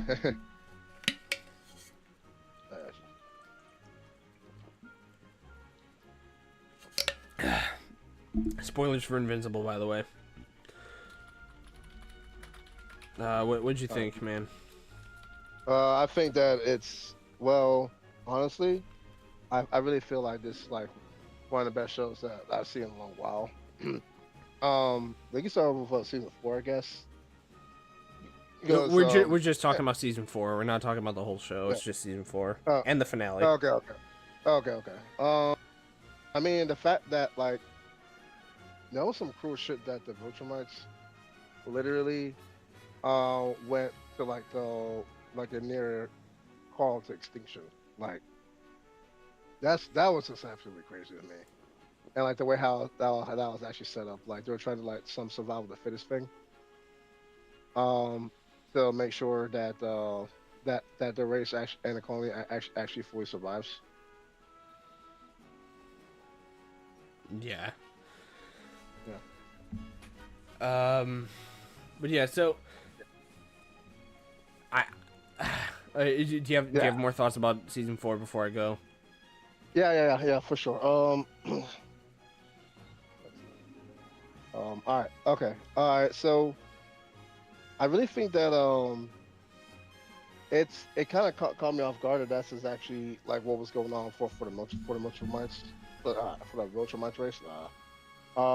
And I don't know, like I kind of always thought that they were just like this bad guy, this badass alien race that's just like antagonistic, but like they actually went through a lot. They went through a whole lot. Like their race almost got like completely wiped out by some type of virus. Turns out it was actually like antidote. That I think that was it General Frag or that actually created it. The wait, who created the Scourge virus? Yeah, Scourge virus. Yeah, this is Scourge virus. That was Thetis. Thetis. Yeah, okay. So Thetis created a Scourge virus in order to wipe out all of the Viltrumites. And it did not necessarily. It was going to plan, and even the Viltrumites were even like fighting each other, just trying to see like some type of survival of the fittest. Because it's kind of like crazy that like they would still kill their own anyway, just to like wean out the crop. You know what I mean? So, and the fact that like this happened, now this is happening. I don't know. I mean, like it's crazy though to fully believe that like can we really like see him as villainous anymore? Like I don't know. Cause I kind of feel bad for them that they had to go through all that. I know that they did a whole bunch of shit. I know that Conquest is a piece of crap. And Frag is definitely up there. He's definitely villainous for sure. But like, dang, yo, I'm seeing this. I'm like, yo, that's crazy. Let me turn on this fan real quick. It's fucking hot. You're good, dude. Yeah. So now we're seeing now we're also seeing that like Mark is finding out for Alan Alien that they actually have to go recruit actually the Mark and Army Man, I forget, yeah, and Army Man as well. Army Man was part of the quest with Alan Alien. Let's just say that. They actually have to go recruit. Yeah, what's those two? They actually had to go recruit all of the characters from that Iron Man made with his stories, and they actually were like the ultimate weapons to go up against the Viltrumites in case like invasion arises. So this is all one big part of the plan. So him and Alan Alien, they actually like go out on a quest in order to go recruit everybody, and that was actually all pretty cool because like, dude, like everyone just fucking hates the Viltrumites, bro. Yeah, everyone does. Yeah, Viltrumites got their own problems for sure. They're fucking crazy. Yeah. But yeah, any more thoughts? I mean, that's a whole bunch of things though. Like I really want to go say. We could discuss them together. Yeah. Because I was just touched on my episode 1 of season 4, and then I was gonna like go into episode 2, season 4, and kind of just like do like a summary of like all of them, and then start put like our 2 points on it. That's what I was trying to go do. Yeah, I was just about to hop on episode 2. But yeah. Let's talk about season 4, episode 2 together. Yeah, sure. Like we should both like talk. Yeah. Well, I mean, we did discuss the previous episodes, but I'm gonna mainly focus on the season as a whole and the finale, since we haven't talked about that yet. I don't think this is the best season, but it is extremely close.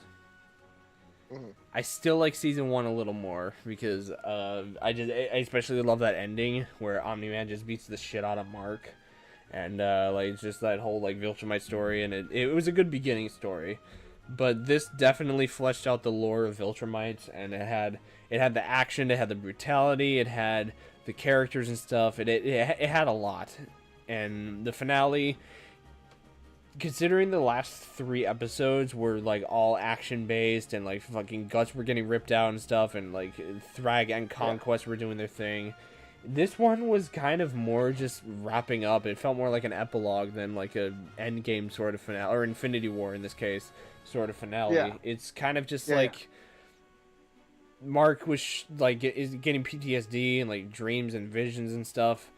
Like, oh, they're going to Earth, and then like any normal person would think, yeah, they're gonna trash the place up because we fucking blew up their world. So it's like they're gonna do the same thing.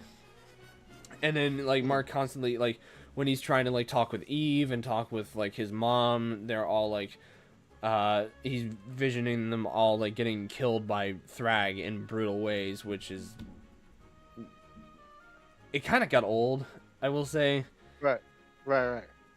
Because I will say, like, first time that happened, I was like, oh shit. And then second, third, fourth, fifth, and sixth time it happened, I'm like, okay, we get your point. Right. But yeah, and then Eve also confirms that she did get an abortion, which, to no surprise, that is a huge controversy. That honestly killed me. I was like, yo, are you freaking? You're not doing this right now. What? Could you really blame Mark though for leaving though? No, he had no choice. Mm-hmm. And I mean, maybe Eve did have a choice, and I'm not gonna get into this area because this is like a huge controversy. I have my own thoughts about it. Don't really want to get into them, but yeah, people are really upset that she got an abortion. So, is it justified? Maybe, maybe not. But I just feel like it's a fictional story. Has nothing to do with reality. Relax, okay? There are cities that have literally gotten destroyed by Conquest and Omni-Man, okay? Are you really upset about someone... Like, I get it, it's relevant to real life, but still, just relax and enjoy the show, okay? Mm-hmm. But, either way, but yeah, and then Thrag shows up at the end, and obviously Mark is going after him, trying to beat the shit out of him. He, like, eats all of those punches, like... He does not get affected once, which proves that Thrag is like fucking unstoppable. But he makes a deal with Mark like, dude, there's only 37 of us left. Let's just come here and hide out in here. We're not going to destroy your world. We're not going to do anything. But if we feel threatened, we're not going to hesitate. So now they live, and Mark has like no choice, because if he refused, they were gonna go to war, and Mark did not want that, so he had no choice in the matter. So the Viltrumites just roam free now. Right. Which was a good ending. So, and the end credits was also really great because it sets up the future seasons of the show. And Alan gets a message from Thetis, who makes like a death message saying, "If you're getting this, Alan, I am dead." But I have a scourge virus that will wipe out all remaining Viltrumites. Use it. We are here. We are waiting. Just kind of like that, but yeah, I mean, like, did they really have to go kill Optimus Prime though, man? I'm still salty. you're still upset about them killing Thetis. You know, I'm so upset with that. I can imagine the shock you had when that happened. Yeah. Absolutely crazy. I didn't mean to steal the spotlight from you, so you can talk more about the show. No. I'm talking with you. Trust me. Fair enough. I'm here. Yeah. But yeah, so what did you think of season 4 overall? Like, since you saw all 8 episodes. They're very dramatic. It's just like Omni-Man just can't. He's no longer gonna be seen as Omni-Man anymore. Like, he is definitely out of the conversation. Everyone's is afraid of him. The Pentagon's afraid of him. Debbie can't look at him, cursing him out, all this stuff, and like he even lowballs Mark's younger brother's original mother, said that she didn't even matter and stuff like that, and like everyone just hates Omni-Man right now. So. It's crazy. Yeah. Yeah. So to see what happens now, with this gearing up fight, I really feel like the fight scenes were a whole lot more brutal this time around. Yeah. So, but I like the fact that it does definitely showcase more of Viltrumites in itself. seeing how they have like a very harsh upbringing and they have very violent ideologies that govern their society to the point where people who were head honchos of said society are doing everything they can in order to in order to like beat them out. I mean, like, and even like other races, like I pretty much said before, like all the other races are just trying to like make Viltrumites extinct because it's just that much of a play. So, and seeing that like Nolan and Alan are trying to strategize with a resistance against the Viltrumite Empire, I really do love the fights though. Especially with that fight where they finally get the whole gang together and actually like go ahead head to toe with Frag. Thank you. And the fact that that still wasn't enough, and they still had to go retreat. At least Nolan had to go retreat with Mark and the younger brother. I'm forgetting the younger brother's name already. Wait, they who? all had to go. Mark's younger brother. What's his name? Oliver? Oliver. So Mark, Oliver, and Nolan, they all had to go retreat in order to like a banished planet, look like a Mars type of S planet. So and then that's when the bonding story started to come into play, with Nolan, Oliver, and finally getting bonding, having that father-son bonding that they never had before, while Mark is recovering. That was cool. I like that. Um, I also did like that, like, Oliver was definitely getting stronger and such. And I see that, like, so I guess that, like, it's a real true thing that well, I should know it's from season 1 anyway. That Viltrumites, they just have, like, they have a much slower healing factor. It's not like we're talking about, like, a healing factor that we see in, like, other fictional characters like Wolverine. They have a very slow healing factor. But I think that, Marks, when he was recovering on that planet, I think that his healing factor his regeneration was a whole lot slower than how it was like when we saw when Invincible fight against each other in season 1. Just give an example. You thought that healing process was slower? I know that they did that intentionally for Oliver and Nolan to go bond, but I just noticed that, like, just like a little side note. I was like, oh, okay, all right. And like, dude, like the buddy got his like guts ripped out, his intestines ripped out. You can still heal all that as a Viltrumite, even as a half Viltrumite. Like, yo, what? Seriously? Yeah, yeah, it's out there. I guess we can talk about episode 3. This is all season 4 stuff, so hold on. Yeah.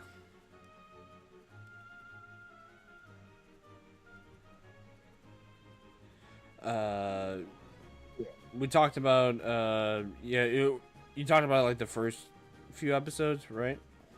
Yeah, first 2 episodes, and yeah, Mark killed Russ, which y'all remember. That's the same time when we find out Eve finds out that she's pregnant. Right. And then Titan, he rejoins the Order, returns to the Flaxens. And that is what starts up the new invasion on Earth. So, which was like a very key pivotal moment. And like that was always pretty scary. I can't wait until I talk about like the last part of the season though, man. Like, 'cause it's like, oh my god, bro.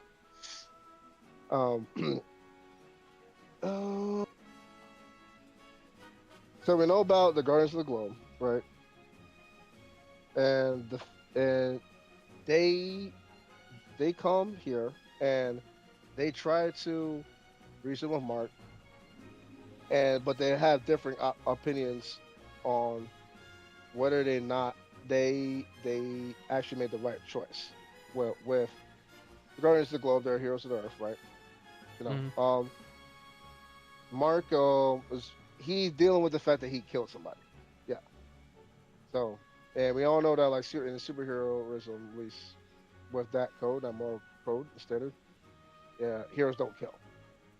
But it's eating him alive, and you're actually gonna go see that all of these pivotal moments that happened recently with Mark actually makes him struggle with PTSD and severe violent flashbacks that he can't control or tame. It just happens, just shows up. So it's kind of like the beginning of that, right? So, and this is the same time where Eve finds out that she can no longer manipulate atoms efficiently. Basically, she's losing her powers, and she has feelings of fear and uncertainty about her abilities. Then she finds that she's pregnant, and then that adds more layers of complexity, yeah, to the whole situation with Mark and Eve's relationship. So, so yeah, it's a these are like one of the biggest turn events. I think that episode 3 and 4 just like shows like the big turn events that's gonna go happen moving forward. I don't think that Eve is until like, well, I mean the baby's gone. She had an abortion, which was actually pretty sad. But we still don't see her powers actually like coming back to life. Do you think that Eve's powers is gonna come back though? Yeah. Wait. I'm sorry. Do you think Eve's powers is actually gonna come back? I think they confirmed they did come back. They come back, okay, but slowly though, right? Because Slowly, yeah, because I think we don't know when she got the abortion. They've been gone for like months, so. yeah, yeah, yeah, yeah. So, But yeah, I think her powers are back. okay. Yeah, man, that's crazy. Yeah. Yeah, yeah. I mean, season 4 is a lot. Season I 4 was was trying to- great. Yeah. I'm trying to recap everything here.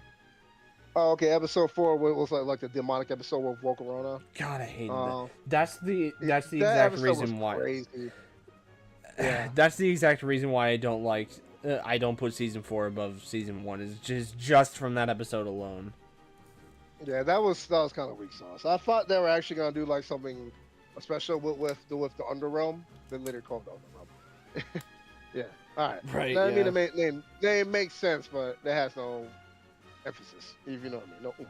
Yeah. Anyway, so you might as well call it hell.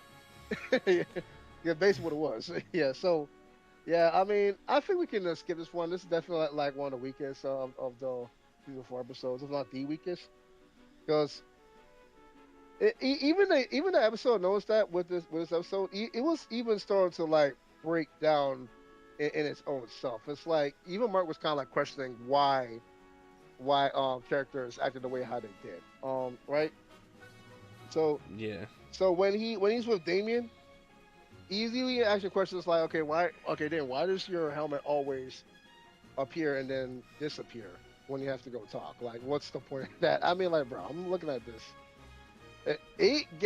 I could tell that it felt like more of a filler episode than I did so as a continuing of the story. I feel like this is like the first episode that actually feels like a filler. Oh, 100%. Yeah, yeah, because Damien, like questionable things about Damien's helmet appearing and reappearing. Like the person Damien is trying to help out. Yeah, I think they're trying to like find some type of ornament, right? Satan's crown. They're trying to find Satan's crown, which is located in the dangerous pit. They retrieve Satan's crown. Satan feels like this goofy Disney-esque Satan character, and like then I just didn't really have no feelings towards. Like, dude, he was just way too off. He was like a Saturday morning cartoon villain. I'm like, bro, he's not even a villain. Yeah, because they team up with Mark in order to get the crown itself. And the thing, the biggest insult to entry with that is that Volcanica is a joke of a villain. Like, she's strong and she whoops Damien's ass and like and the siege of the Underrealm. But when Mark comes in, it kind of felt like Mark going up against Volcanica was like Super Saiyan Goku going up against Riku. Like, if you watch the Frieza saga, long time ago, right? Yeah. Goku knows that Riku is just full of shit, and is no match against Goku at all whatsoever. But still tries to perform a show, and shows that like, okay, all right, yeah, I'm this big bad that you have to go watch out for. Look out, check out what I can go do, and what type of powers I got. Goku fucking smashes Riku in the gut.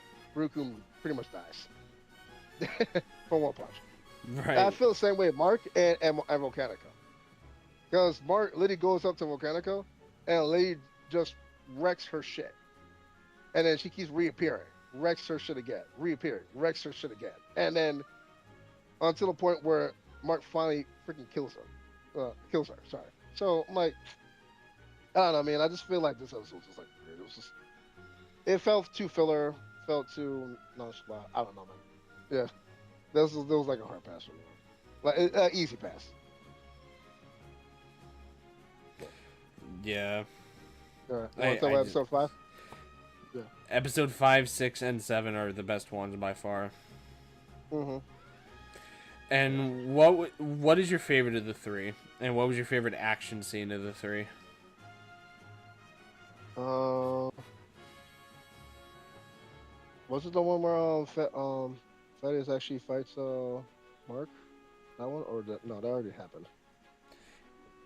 Episode 5 is Conquest versus Mark, and then episode 7 is Thrag Oh, versus yeah. the team. Yeah, no, it was Frag versus the team for sure. It was Frag versus the team for sure. Yeah. You liked that one better? Yeah, I did like that one a whole lot better. Yeah. Conquest is pretty much already done. He was just like on a revenge path. But I really feel like his ship has already sailed. So I was like, it was still a cool fight.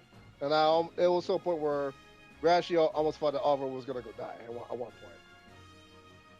Yeah. Yeah. During that time. But like, So Conquest, you liked the Thrag fight better?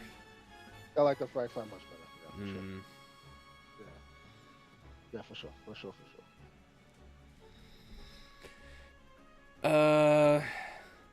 Yeah, honestly, considering how, like, fucking brutal that fight was, I kind of like the Conquest fight a little more. Mm-hmm. I mean, the Thrag fight was fantastic. Don't get me wrong. That Thrag fight was insane.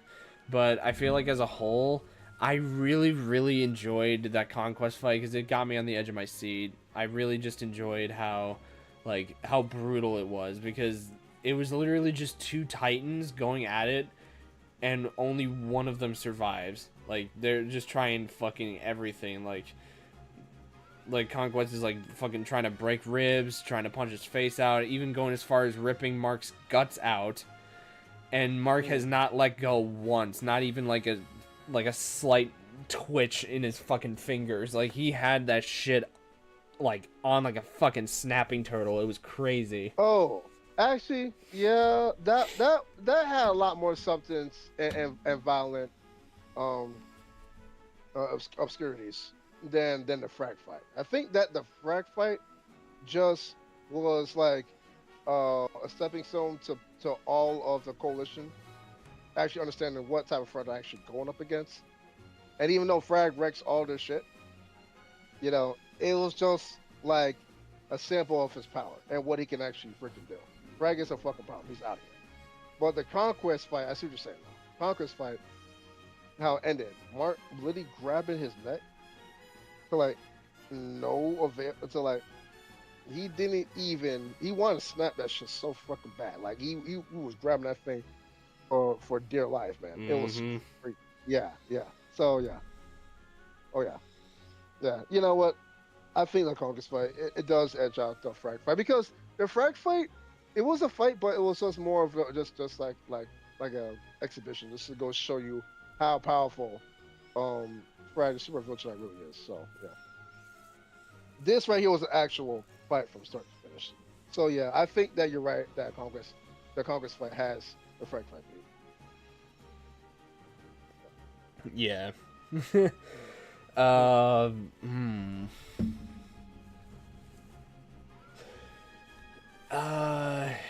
What do you expect from season 5, and when do you think it'll come out? Well, we have to go talk about this real quick. Yeah, Mark actually making the right decision with Frag to not make them have like this all-out war on planet Earth. Yeah. Right? Yeah, and the fact that he made the harsh decision to say like, okay, Viltrumites, at least remaining 37 of them, the Viltrumites can actually stay and have their sexual ooey gooey with humans to actually I'll bring the race all over again. So we're gonna see a whole bunch of Marks and Olivers. We're gonna see a whole bunch of Viltrumites all over the place.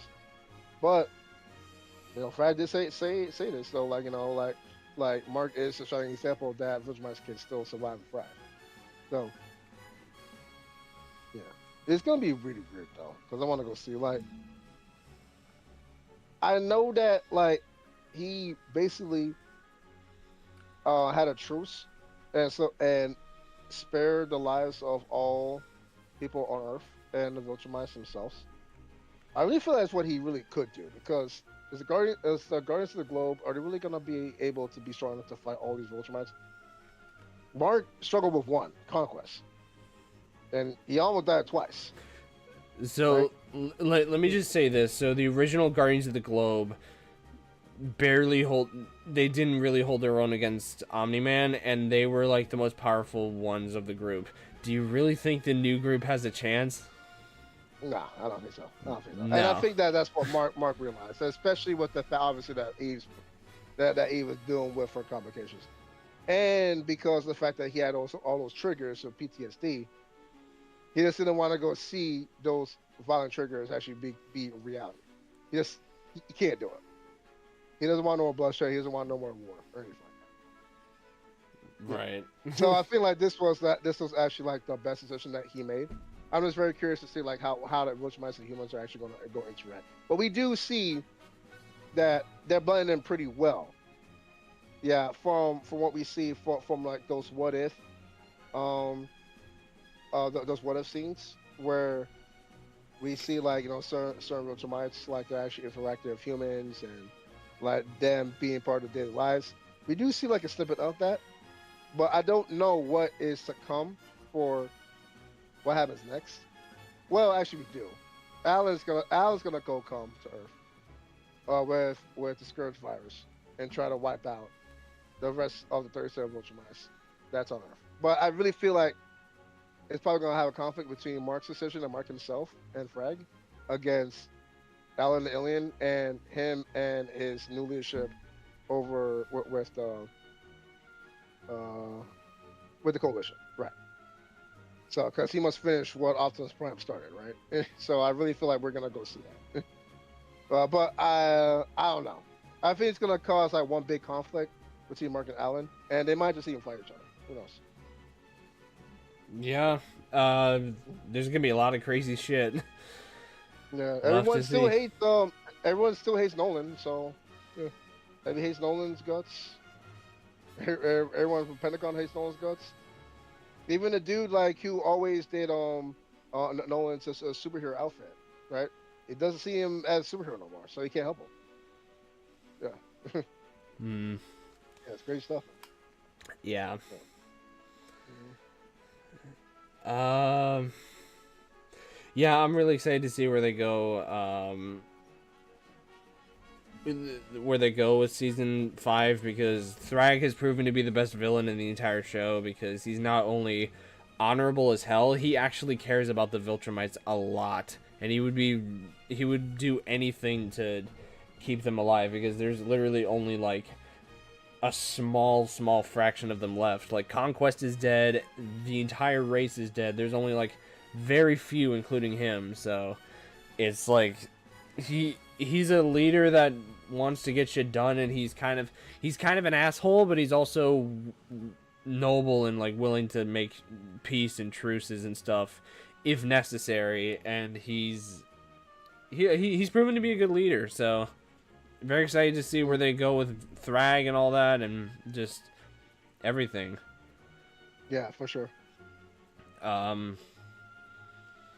But yeah, so it's gonna be crazy seeing how some of the Viltrumites show up on Earth and stuff. Because, like, I mean, do they have jobs and stuff? Or are they gonna like live a normal life or something? Or are they just gonna be kind of like in hiding, sort of? I'm not sure. Because, like, I mean, or will Lucan be the host of Family Feud? We don't know. Like, so it's gonna be.